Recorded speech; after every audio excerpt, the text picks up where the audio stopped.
사도행전의 일명 성령행전이라고 얘기합니다.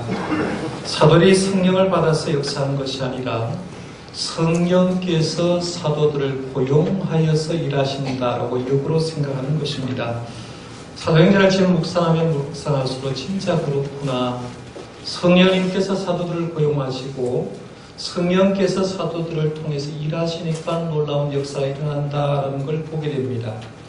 여종 앞에서 예수를 모인다고 부인하고 저주하고 맹세한 삼중 부인한 베드로를 성령 하나님께서 고용하시니까 지난 시간에 우리가 생각한 대로 예수님을 십자가에 못 박아 죽은 사내들의 공의 앞에서도 하나님 앞에서 너희 말을 듣는 것이 하나님의 말씀을 듣는 것보다 옳은가 판단하라. 우리는 보고 들은 것을 말하지 아니할 수 없다라고 자신감 있게 얘기하는 걸 봅니다. 성령께서 사도들을 주관하시고 성령께서 사도의 입술과 마음을 주관하시니까 우리가 보고 들은 그 예수를 왜 얘기를 안 할 수 있느냐? 얘기를 할 수밖에 없다고 하면서 자신 있게 그들이 성령님이 쓰시는 도구가 되는 걸 보는데요. 저와 여러분들도 우리가 성령님을 간구하는 게 아니라 성령님이 우리를 도구로 써주는 역사가 있기를 바랍니다.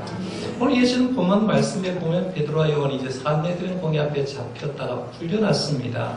풀려난 일을 이제 얘기를 하는데요. 23절, 24절 말씀 한번 같이 읽어보겠습니다. 시작. 사도들이 노임에 그 동요에 가서 제사장들과 장로들의 말을 다 알리니 그들이 듣고 한 마음으로 하나님께 소리를 높여 이르되 대주제여 천지와 바다와 그 가운데 만물을 지은 이시여. 아멘. 베드로와 요한은 석방된 다음에 사도들이 노임에 그 다음에 보면 그 동료에게 갔다라고 얘기를 합니다. 동료에게 가서라고 얘기를 하고 있는데 이 사도행전의 저자 누가가 특별히 이 사람들이 가는 것을 동료라고 말한 건 굉장히 의미가 있다라고 볼 수가 있습니다. 이 동료는 가족은 아니지만 가족 이상의 관계를 형성한 그룹을 가르쳐서 동료라고 얘기를 하고 그렇게 추측을 해볼 수가 있습니다.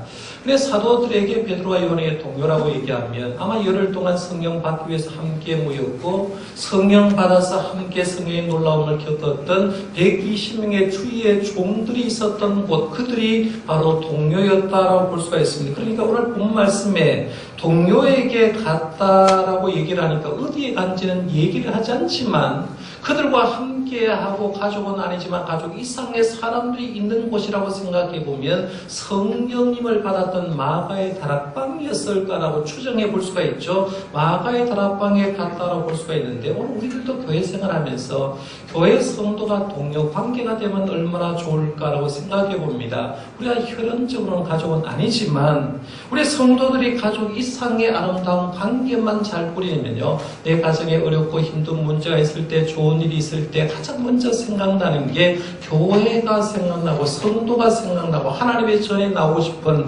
그런 동료 관계로 만들어가는 저와 여러분들 되시길 바랍니다. 너무나 좋은 표현이라고 생각합니다. 이 베드로와 요한이 이제 동료가 있는 마가의 다락방에 가서 그동안 있었던 얘기를 쭉 얘기했습니다. 우리가 감옥에 갇혔고 그 다음에 풀려나서 산헤드린 공회 앞에서 얘기를 했는데 우리가 담대히 말했더니만 산헤드린 공회의 사람들이 꼼짝 못하더라라고 얘기하면서 있었던 얘기를 다 얘기합니다. 그 얘기를 들었던 아마 동료들도 초대교회 성도들도 굉장히 담대해졌을 거라고 생각하고 영적인 교리 충천해졌다고 볼 수가 있는데요. 그들은 그들의 말을 들은 다음에 베드로와 요한과 함께 합심해서 기도하기를 시작하는데 기도의 모습을 오늘 말씀해 보니까 두 가지로 소개합니다. 24절 말씀에 보면 그들이 듣고 한 마음으로 하나님께 소리를 높여 이르되라고 말하면서 기도의 자세를 얘기하는데 첫 번째 기도의 자세를 얘기할 때 한 마음으로라고 얘기합니다. 하나님께 한 마음으로 기도했다고 말하는데요. 쉽게 표현하면 합심 기도를 얘기합니다. 합심해서 기도했다고 하는데요.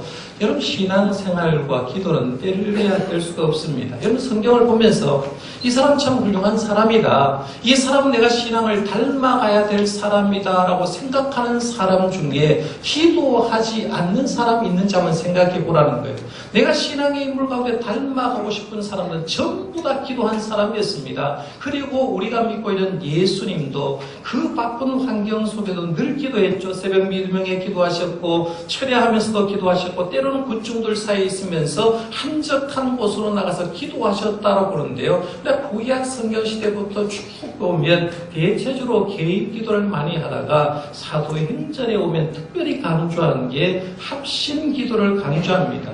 사도행전 2장에서 우리는 이미 합심기도의 능력을 경험했습니다. 오순절 성령 강림 사건이 일어날 때 열흘 동안 한 자리에 모여서 합심해서 기도하니까 성령님이 임합니다. 그러니까 초대교회 성도들은 말을 안 해도 우리가 모여서 기도하면 어떤 파워가 있는지 이미 경험한 거예요. 경험하니까 이제 베드로와 요한이 사내들인 공의에서 잡혀서 풀려났는데 그들의 보고를 받은 다음에 그들이 하는 게 뭐냐면 합심해서 기도하기를 시작했다는 거예요. 오늘 우리들도 마찬가지입니다. 개인 기도도 많이 하셔야 되지만요. 교회가 함께 합심해서 기도하는 자리에 많이 나와야 됩니다. 성경 말씀에 이제 합심 기도의 중요성에 여러 가지 얘기하는데 마태복음 18장 20절에 보면 주님이 이런 말합니다. 두세 사람이 내 이름으로 모인 곳에는 나도 그들 중에 있느니라 라고 합니다. 이 말은 단순히 기도를 들어준다는 말도 되지만 예수님이 합심해서 기도하는 그들 과유에서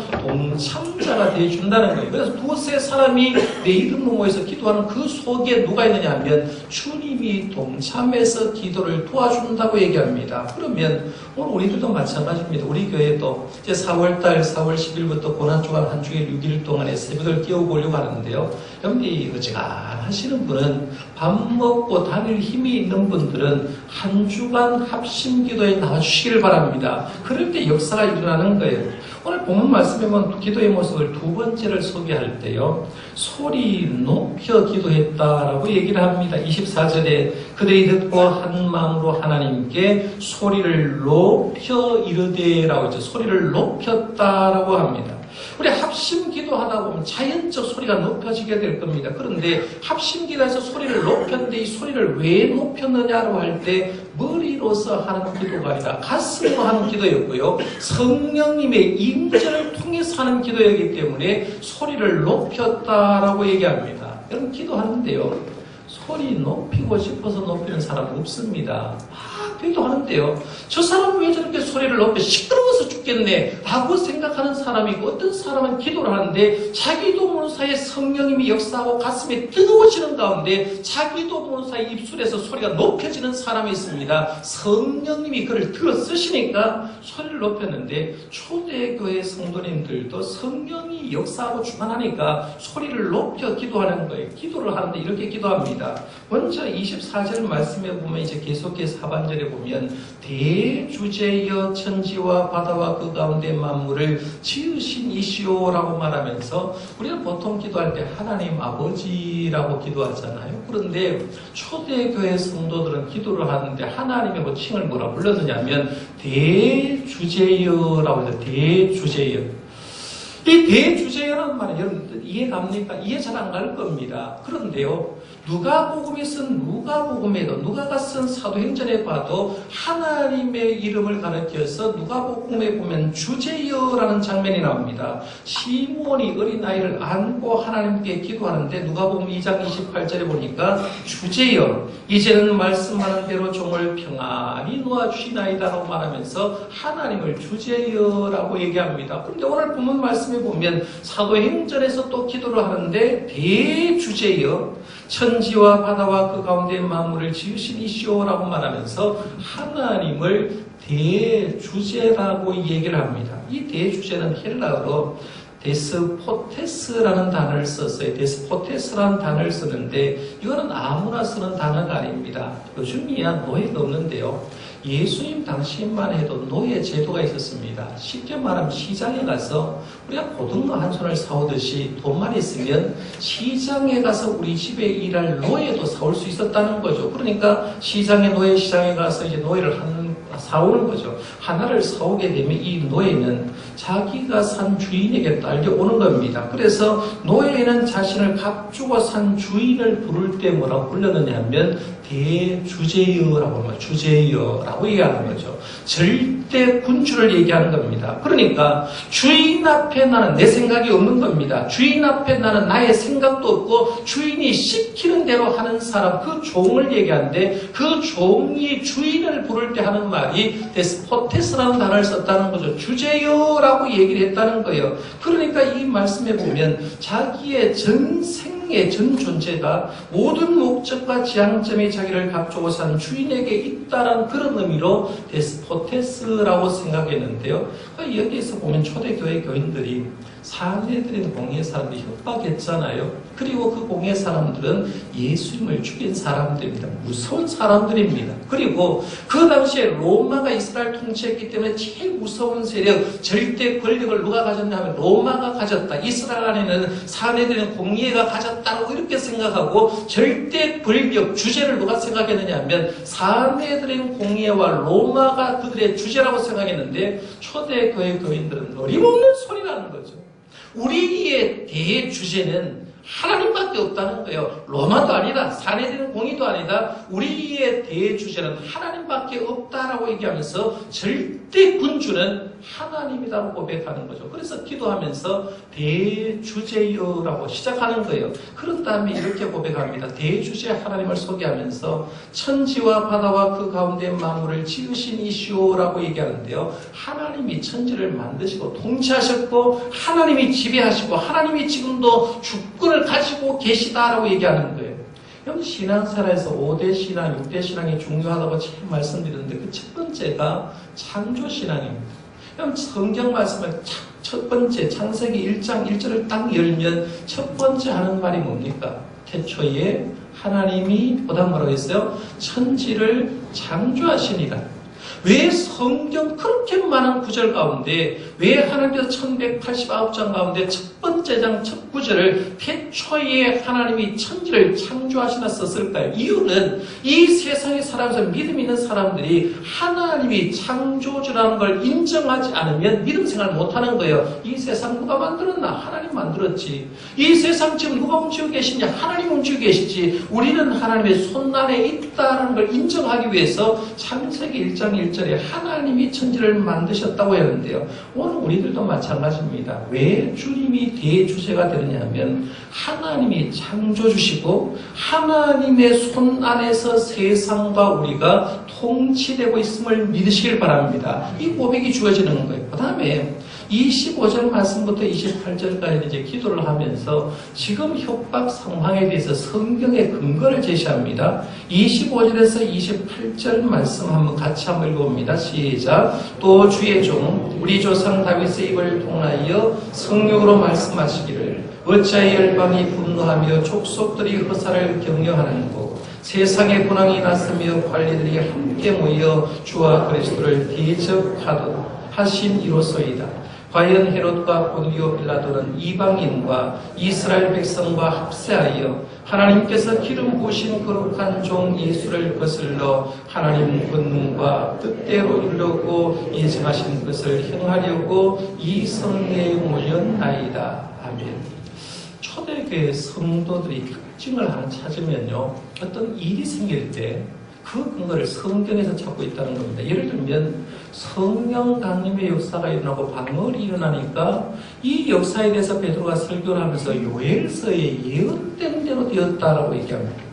안전뱅이가 일어났습니다. 안전뱅이가 일어나니까 또 설교를 하는데 역시 이것도 성경의 말씀을 인용해서 얘기하고요. 지금 우리가 예수님을 죽은 그 사내들인 공예 사람이 예수님도 죽였고 우리도 지금 박해하고 있는데 그 박해 상황도 성경 말씀을 인용해서 얘기를 하고 있습니다. 시편 2편 1절에서 2절에 보면 이런 말하죠. 오늘 본문 말씀에 나오는 말인데요.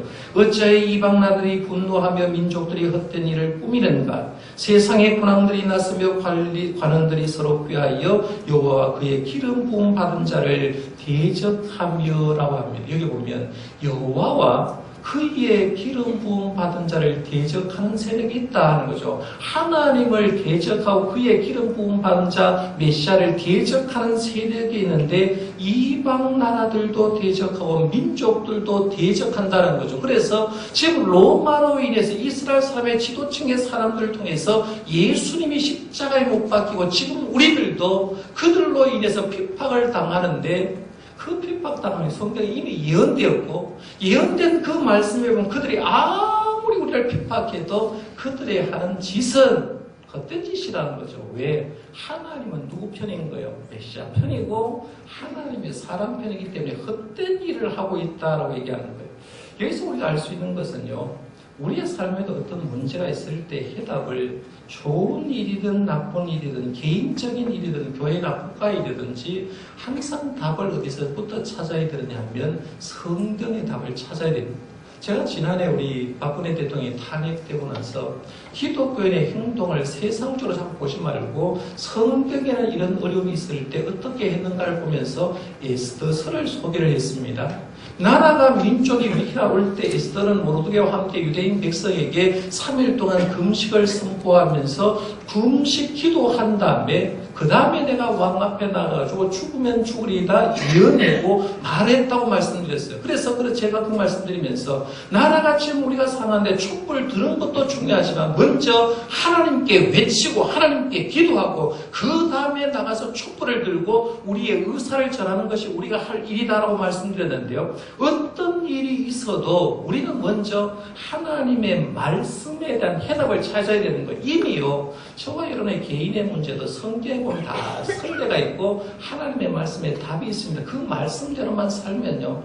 내가 어떤 위기 상황이어도 믿음의 사람들도 이 상황에서 이렇게 대처했다라고 하면서 이겨나갈 수가 있는 거예요. 그러면 조금 더 나가서 이들이 하나님께 이제 성경 말씀 인용해 기도하면서 그 다음 보면 기도 제목을 구체적으로 얘기를 합니다. 29절에서 30절 말씀에 보면 기도 제목이 세 가지가 나옵니다. 세 가지를 좀 찾아보면 좋겠는데요. 제가 29절에서 30절 말씀 한번 읽어 드릴 테니까 한번 찾아보세요. 주여 이제도 그들의 위협함을 굽어보시옵고 또 종들로 하여금 담대히 하나님의 말씀을 전하게 하여 주시오며 손을 내밀어 병을 낫게 하시옵고 표적과 기사가 거룩한 종 예수의 이름으로 이루어지게 하옵소서 하더라라고 했어요. 기도 제목 세 가지를 찾아보면 이럽니다. 첫 번째 주여, 그 다음에부터 첫 번째입니다. 이제도 그들의 위협함을 굽어보시옵고 라고 하는 게 첫 번째 기도입니다. 두 번째, 또 종들로 하여금 담대히 하나님의 말씀을 전하게 하여 주시오며 두 번째 기도입니다. 세 번째 기도는 30절입니다. 손을 내밀어 병을 낫게 하시옵고 표적과 기사가 거룩한 종 예수의 이름으로 이루어지게 하옵소서라고 말하면서 표적과 기사가 많이 일어나도록 기도하고 있는 거예요. 그러면 한번 세 가지를 가만히 한번 생각해 보는 겁니다. 조금 더 생각해 보면서 그들의 기도 제목이 얼마나 아름다운 기도 제목을 가지고 기도하는가 볼 수 있는데요. 먼저 첫 번째 기도는 29절에 그들의 위협함을 굽어보시옵고 라고 얘기합니다. 이걸 요즘 말로 표현하면 쉽게 표현하면 이겁니다. 핍박을 겁내지 않을 용기를 주십시오 라고 번역해 볼 수가 있습니다. 여러분 같으면 한번 생각해 봐요. 산헤드린 공의가 예수님 죽였거든요. 그 공의에서 베드로와 요한을 잡아들였습니다. 1차 박해가 드디어 시작됐습니다. 박해가 1차로 시작됐다면 앞으로 계속해서 박해가 온다는 말이고 너희들이 위협하면서 예수의 이름으로 말하면 안 된다고 협박을 했는데 만약 예수의 이름으로 얘기를 하게 되면 그들에게 분명히 또 협박과 힘든 고난과 감옥 생활이 주어질 겁니다. 그러면 아마 대부분의 성도는 이렇게 기도할 겁니다. 하나님 능력을 행하소 우리가 핍박 좀 당하지 않게 해주십시오. 핍박하는 저 산헤드린 공이 어떤 사람입니까? 예수님 죽인 사람 아닙니까? 그 사람들이 또 우리를 죽이려고 하는데 하나님 저들을 좀 처리해 주십시오. 시원하잖아요. 그렇게 기도할 수 있죠. 우리가 핍박을 어떻게든지 연하게 해 주십시오라고 기도할 수 있다는 거죠. 그런데 오늘 말씀을 잘 보면 주여 이제도 그들의 위협함을 굽어보시옵고 라고 얘기를 하면서 사건 자체를 가지고 기도를 하는데 사건 자체가 변화되도록 기도하지 않다는 거죠. 환경이 달라지도록 기도하지 않다는 거예요. 고난이 없도록 기도하지 않고 있다는 걸 봅니다. 핍박이 없게 해달라고 요청하지 않는다는 거예요.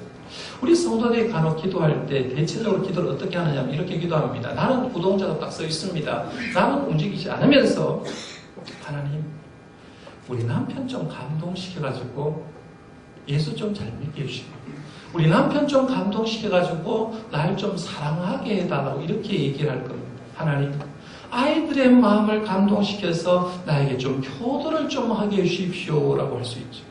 우리 구역 식구들을 감동시켜서 나를 좀 존경하도록 기도할 수가 있고, 하나님, 우리 교회 좀 목사님 변화시켜서, 우리 교회 장로님 변화시켜서 내가 교회 갈 때 날 좀 알아볼 수 있도록, 날 사랑할 수 있도록 목사님도 좀 변화시키고 장로님도 감동시켜 달라고 이렇게 기도할 수 있습니다. 보통 사람들의 기도 이런, 나는 딱 부동자, 나는 안 움직여. 나는 안 움직이면서 주변의 환경만 바뀌를 원합니다. 이게 보통 사람의 기도 수준이거든요. 나라가 변하고 교회가 변하고 목사님이 변하고 주변의 사람이 변해서 내가 하나님의 사람답게 살도록 해달라고 주로 기도합니다. 나는 부동자 소리죠. 하나도 바뀌지 않으면서 주변의 환경 360도 환경만 바뀌기를 원한다는 거죠.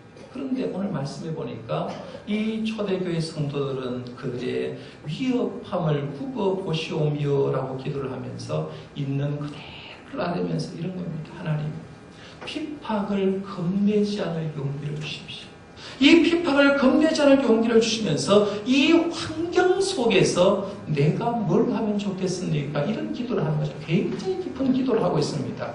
두 번째 기도는 29절 계속해서 보면 종들로 하여금 담대히 하나님의 말씀을 전하게 하여 주시옵소서라고 합니다. 이걸 쉽게 얘기하면 하나님, 말씀을 전하는 입에 벙어리 되지 않게 해달라 이렇게 기도하는 겁니다. 여기 핍박이 시작되었고 앞으로 큰 핍박이 임할 때 그들은 앞으로 복음을 전하는데 혹여라도 핍박 때문에 복음 전하는 입술이 벙어리 되지 않게 해달라는 거예요. 사실은 이거는요, 초대교회 교인만 그런 게 아니라 사도 바울도 교도에 편지를 쓰면서 이런 부탁합니다. 에베소서 6장 19절 말씀에 보면 또 나를 위하여 구할 것은 내게 말씀을 주사 나로 입을 열어 복음의 비밀을 담대히 알리게 하시옵소서 할 것이니라고 했습니다. 사도 바울이 에베소 교회에 편지를 쓰면 자기가 지금 고난 중에 있습니다. 로마의 옥중에 있는데 너희들 기도할 때 나 옥에서 좀 풀어내달라고 기도한 게 아니라 에베소 교회 교인들에게 말을 하기를 나로 입을 열어서 복음의 비밀을 담대히 알리게, 내가 지금 로마의 옥중에 있지만 내 입을 열어서 담대히 복음을 전할 수 있도록 그렇게 좀 기도해 달라고 부탁하는 거죠. 사실 이거는요, 일반 성도에게도 필요한 겁니다. 우리가 우리의 입술을 열어서 복음을 전할 때, 불신 영혼을 만났을 때 하나님 앞에 분명하게 우리도 사도들처럼 나 예수 믿는 사람이다. 예수님은 너희들이 비방해도 예수님 살아계시다. 예수는 부활하셨다. 예수는 지금도 살아 역사하시기 때문에 지금도 예수를 믿고 죄의 사함을 받으면 우리에게 새로운 인생을 줄 거다. 예수들을 영접해라라고 자신 있게 얘기할 수 있냐는 거예요. 이 입술이 있냐? 그러면 우리도 기도할 때 이렇게 할 수 있죠. 주님, 우리도 버물이 되지 않게 해주십시오. 기도할 수 있다는 거죠. 여러분이 목회자를 위해서 기도를 해줄 때도 여러 가지 기도 제목이 많이 있지만 이렇게 할 수가 있어요. 우리 목사님, 세상과 타협하지 않는, 성도들과 타협하지 않고 말씀을 있는 그대로 전할 수 있는 목회자 되게 해달라고 기도해 줄 수가 있는 겁니다. 왜냐하면 오늘 수많은 목회자들이 말씀을 전가하면서 이렇게 말씀 전하면 저 성도 바뀌고 이렇게 말씀 전하면 저 성도 바뀌니까 성도가 말씀을 제대로 전하지 못하고 있는데, 말씀을 전하게 할 때 제대로 전할 수 있도록 기도해 주면 그것이야말로 진정한 기도라고 볼 수 있습니다. 저와 여러분들도요, 입술을 열어서 벙어리 되지 않게 해달라고 기도할 수 있기를 바랍니다. 다음 세 번째 기도입니다. 30절에 보면 손을 내밀어 병을 낫게 하시옵고 표적과 기사가 거룩한 종 예수의 이름으로 이루어지게 하옵소서라고 얘기합니다. 한마디로 말하면 표적을 계속해서 주세요라고 합니다. 그들이 표적을 구한 이유는 간단합니다. 우리가 하나님의 말씀을 전하는데 표적이 있으니까 효과가 훨씬 더 크잖아요. 성령이 임하고 방언이 임하니까 훨씬 더 설교하는데 힘이 있고 하루에 3,000명이 일어났죠. 안전뱅이가 일어서니까 그걸 가지고 설교하니까 하루에 5,000명씩 역사가 일어났다는 거예요. 표적과 기사가 일어나는데요, 손을 내밀어서 병을 낫게 하시고 표적과 기사가 거룩한 종 예수의 이름으로 일어나면 이런 역사를 통해서 말씀을 전가할 때 훨씬 더 큰 파워가 있는 겁니다. 저와 여러분들 교회 생활하면서요, 우리 교회 안에도 이런 역사가 있기를 바랍니다. 우리 교회도 안수기도 할 때 혹은 예배 중이라도 하나님의 살아계심을 경험하고 병 낫는 사람들, 마음이 아픈 사람들, 병에 걸린 사람이 주님의 이름으로 고침받는 역사가 있기를 바랍니다. 그래서 하나님 살아계시냐 묻거든, 저 사람 봐라, 저 사람 하나님 아니면 지금 못 사는 사람이다. 저 사람 봐라, 저 사람도 예수님 때문에 고침받은 사람이다. 확실하게 표적을 보여주면 훨씬 더 파워가 있다는 거죠. 그러니까 초대교회 성도들도 표적을 계속해서 보여주세요라고 기도하고 있는 겁니다. 그 다음에 오늘 말씀해 보면 이렇게 세 가지를 가지고 이제 간절히 기도를 했는데, 기도를 마쳤을 때 어떤 역사가 있는가 한번 보세요. 31절 말씀 한번 보겠습니다. 굉장히 귀한 말인데요. 같이 한번 읽어봅니다. 시작. 빌기를 다하매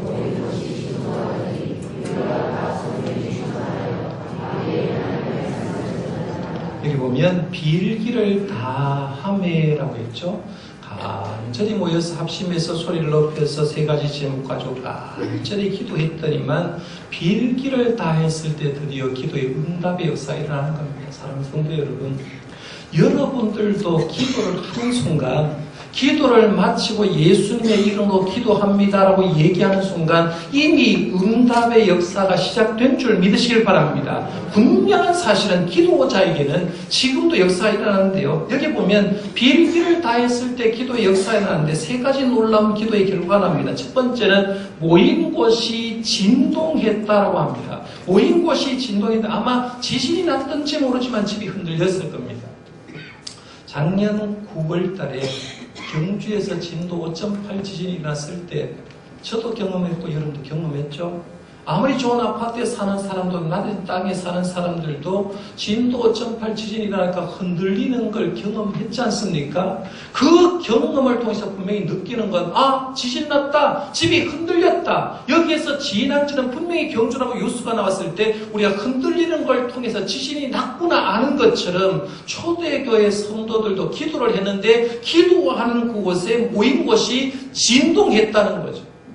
예루살렘 전체가 진동했는지 아니면 마가의 다락방만 진동했는지는 알 수는 없는데 그들은 진동을 느꼈다는 거예요. 이건 처음 느끼는 게 아니라 마가의 다락방에서 성령 받기 위해서 열흘 동안 기도할 때 성경 말씀에 표현해 보면 하늘로부터 출발한 바람이 마가의 다락방의 120명소의 소리 속에 바람같이 임했죠. 불같이 성령이 불의 혀같이 갈라지는 것이 120명의 문대 머릿속에 왔고 그 예루살렘에 있는 마가의 다락방이 흔들리는 놀라운 역사가 일어나는데 그런 역사가 또 시작되는 거죠. 모인 곳이 진동했다라고 얘기합니다. 누구 하나 부정할 수 없이 하나님의 응답의 역사를 보여주는 겁니다. 그 다음에 두 번째는 모든 사람이 성령 충만을 받았다라고 얘기합니다. 오늘 말씀해 보면 분명하게 얘기를 합니다. 빌기를 다하며 모인 곳이 진동하더니 무리가 다 성령이 충만하여. 마가의 다락방에도 120명이 모두가 성령을 받았듯이 여기에도 무리가 다 성령이 충만했다라고 합니다. 우리 성도들이 오해하는 게 하나가 있는데요. 성령 충만 얘기하면 우리가 보통 이제 집회를 하거나 어떻게 보면 입신하는 사람도 있고요. 어떤 사람은 성령이 막 불덩이 오면 뜨거워서 견딜 수 없어서 바닥에 누워서 막 떠는 사람 있잖아요. 그런 걸 보고 아우 저거 성령 충만했구나 라고 생각하고 극심한 엑스타시를 경험하거나 아니면 무아지경에 빠지거나 종교적인 절정 경험에 봐서 누가 봐도 저 사람은 성령 충만하다고 하는 환각이나 망각 상태, 환상을 보는 그런 역사를 가지고 성령 충만이라고 얘기하는데 초대교회 성도들은 그런 걸 충만이라고 얘기한 게 아니라요. 초대교회 성도들은 분명한 의식의 전환입니다. 예수님이 누군지 몰랐는데 예수님이 분명히 알아지는 겁니다. 성령을 받으니까요. 예수님이 역사적으로 이런 메시아구나. 예수님을 위해서 구원해 주신 분이구나. 그리고 내가 예수님 앞에 죄인인데 주님은 나를 하나님의 자녀로 삼아주고 나를 하나님의 자녀로서 사명을 주셨구나 하고 생각하면서 예수님에 대한 역사의식, 예수님에 대한 지식, 그리고 자기에 대한 자의식과 사명의식이 분명해지고 우리가 모이는 이 공동체가 얼마나 중요한가를 알게 되는 상태를 성령 충만이라고 얘기합니다. 그런데 내가 성령 충만하면 어떻게 하느냐 하면 예수님을 구주로 믿어주시는 분은 성령 충만한 줄 믿으시기 바랍니다. 예수님 때문에 내가 하나님의 자녀가 되고 예수님을 믿으면서 내가 하나님의 하는 일들이 보이는 사람, 그리고 우리가 모인 예배 공동체, 우리 교회 공동체가 얼마나 중요한지 아는 사람이 바로 성령 충만한 사람이라는 거죠. 초대교회가 그렇게 바뀌었다는, 저와 여러분들도요, 성령 충만하게 특별한 걸 원한 게 아니라 예수님에 대해서, 그리고 예수를 만난 다음에 내가 누군지, 우리 교회가 어떤 존재인지 알아갈 수 있기를 바랍니다. 그러면 좋은 거예요. 그 다음에 세 번째는 담대히 하나님의 말씀을 전했다고 했죠. 우리가 다 성령 충만하여 담대히 하나님의 말씀을 전하니라 라고 했습니다. 성령 충만의 목적은요, 장사 잘 되기 위함도 아니에요. 공부 잘해가지고 시험 잘 치기 위함도 아니고, 성령 충만의 목사는 우리의 입술을 열어서 담대히 하나님의 말씀을 전하기 위함입니다. 평생 사도행전을 연구한 일본의 학자 가운데 모리아라는 학자가 있는데요. 이분이 쓴 사도행전이라는 책에 보면 이렇게 사도행전을 정리한 부분이 있습니다. 사도행전에는 성령 충만 자체를 위하여 기도한 흔적은 없다. 곽선희 목사님 쓴 책에 보니까 이렇게 표현했어요. 기도원에 갔더니만 자기 어머니 얘기를 하는 거예요. 자기 어머니가 기도원에 갔는데 어떤 성도가 기도하는데 하나님 충만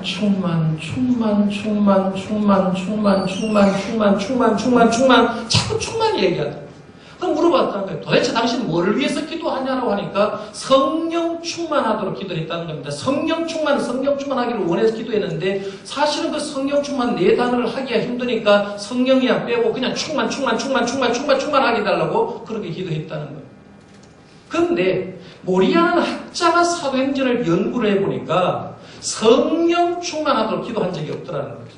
언제 기도했냐, 뭘 하고 기도했느냐면, 오늘 말씀도 한번 보세요. 29절 말씀에서 기도할 때 두 번째 기도가 뭡니까? 담대히 하나님의 말씀을 전하게 하여 주시오며라고 했다는 거죠.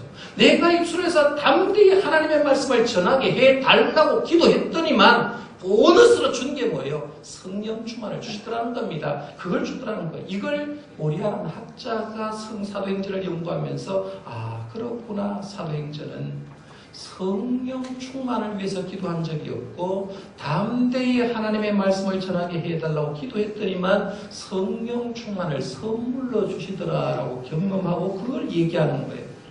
오늘 우리들은 초대교회 기도를 쭉 보면서 뭘 생각해야 되느냐면요, 우리의 기도 수준하고 초대교회 성도들 기도 수준을 한번 조금 정도는 비교를 해봐야 됩니다. 아까 제가 말씀드렸죠. 우리의 기도는 대체적으로 자기는 부동산을 딱 한 다음에 360도 반경이는 다른 환경이 바뀌려고 합니다. 그렇죠? 다른 환경이 바뀌려고 하는데 초대교회 성도들은 환경 안 바뀌어도 하나님, 이 환경 속에서 내가 제물로 바쳐줘도 좋습니다. 핍박을 받아도 좋습니다. 환난을 당해도 좋습니다.